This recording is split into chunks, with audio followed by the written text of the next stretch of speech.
अस्सलामुअलैकुम, good morning. कैसे हैं आप सब। बिना धोए अपने कालीन को मुझे धोना भी है और इसको ड्राई क्लीन भी करना है।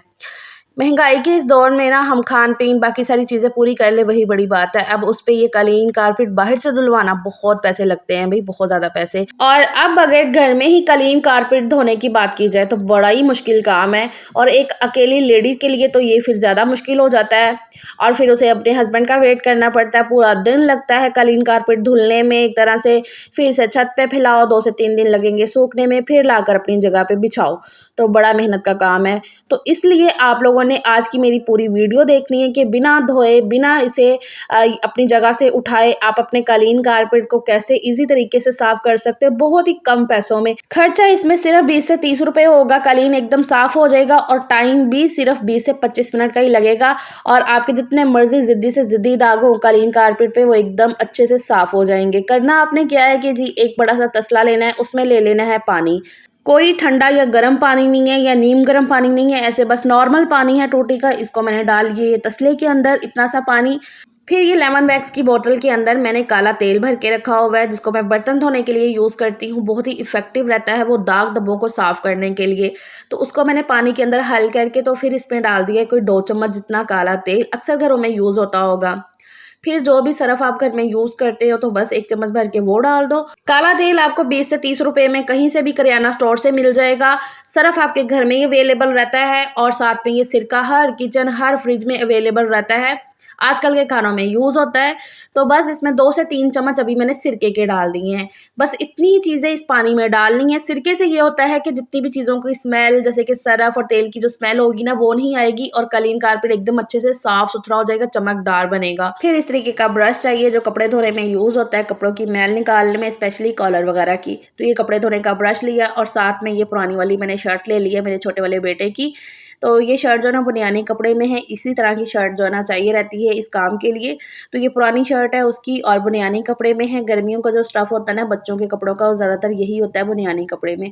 तो बस गर्मियों वाली एक शर्ट निकाल लें आप पुरानी सी, और उसको जो है ना ब्रश के ऊपर इस तरीके से लपेट लेना है। ये शर्ट को इस तरीके से होल्ड कर लेना है ब्रश को अंदर से, और बस अब ये जो तसले वाला पानी है इसको अच्छे से मिक्स करना है। जितनी भी चीज़ें इसके अंदर डाली हैं वो मिक्स हो जाए अच्छे से। अब ये सारी चीज़ों को मैं लेकर आ गई हूँ कारपेट कालीन पे। मेरा ये कालीन है, कारपेट को भी इसी तरीके से आप कर सकते हैं। तो बस ये जो ब्रश वाला कपड़ा है इसके अंदर डिप करना है पानी के अंदर और इस तरीके से ये साफ़ करने लग जाना है जैसे कपड़ों पे हम मारते हैं। और ये देखो ये पहले ही 1-2 रब में आपको मैं दिखाने लग गई हूँ कि कितनी ज़्यादा मैल और मट्टी निकल कर शर्ट पे लग गई है। अगर खाली ये ब्रश को ये लिक्विड में डिप करके इस तरीके से रब करते कालीन पे, तो फिर जितना भी इसका वो पानी वगैरह था ना ब्रश की वजह से वो नीचे चले जाना था और कालीन जो है ना साफ़ होने की बजाय बल्कि इसमें से स्मेल आने लग जानी थी। तो इसलिए ये कपड़ा रखा है ताकि जितनी भी मैल है वो कपड़े के साथ लगे, जितने भी बाल हों वो छोटे-छोटे वो निकल के कपड़े के साथ लग जाए। और जो कि आपको मैं रिज़ल्ट अभी दिखाती भी जाऊँगी साथ-साथ। अभी मैंने क्लोज़अप से भी आपको दिखाया है किस तरीके से ऐसे ही लग रहा है जैसे कालीन धुल रहा है।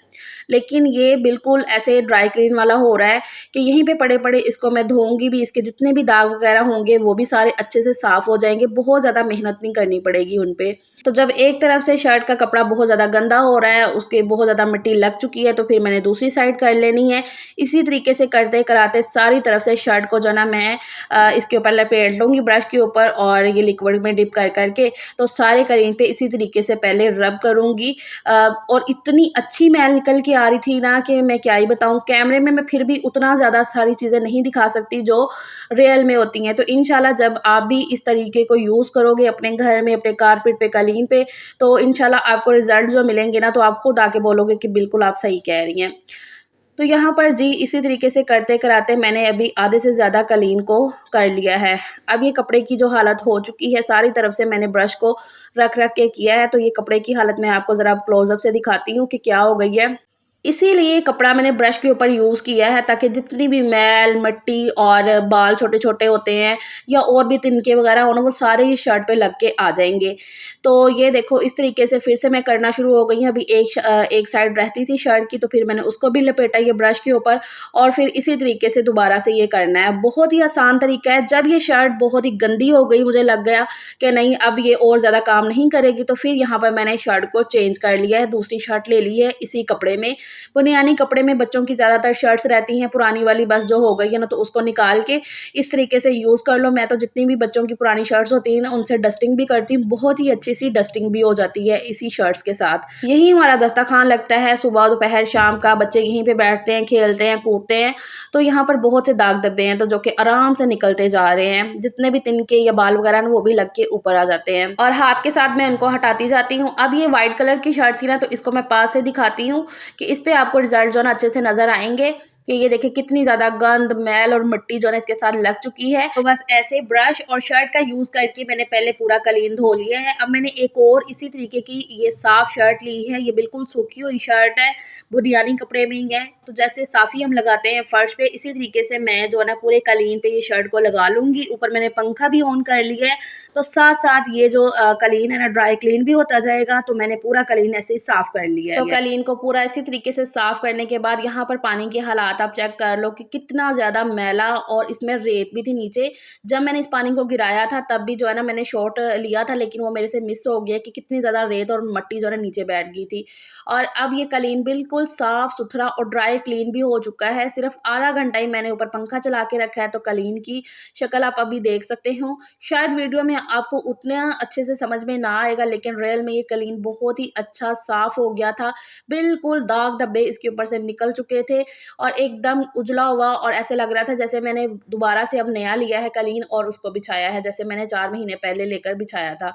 तो बहुत ही अच्छा साफ़ हो गया, जितने भी दाग इसके ऊपर आपको पहले नज़र आ रहे थे तो कोई मुझे ज़्यादा मेहनत नहीं करनी पड़ी है। इसी तरीके से बस मेरा कोई 25-20 मिनट लगे थे और मैंने पूरा कालीन साफ़ कर लिया, साथ में ड्राई क्लीन भी हो चुका है। अब बच्चे आराम से इस पे खेल भी सकते हैं। पहले मैंने बच्चों को अंदर बिठाया हुआ था कि तब तक मैं ये काम कर रही थी। अब जो है ना कोई वो रौला नहीं है कि नहीं भी इसके ऊपर ना हो, ये वो कुछ भी नहीं है। तो कालीन माशाल्लाह से हो चुका है साफ़-सुथरा, बहुत ही ज़्यादा कम खर्चे और कम मेहनत में। तो बस फिर यही तक था मेरा आज का वीडियो। उम्मीद करती हूँ आपको अच्छा लगा होगा, पसंद आया होगा। तो प्लीज़ वीडियो को लाइक और चैनल को सब्सक्राइब करिएगा। अल्लाह हाफ़िज़।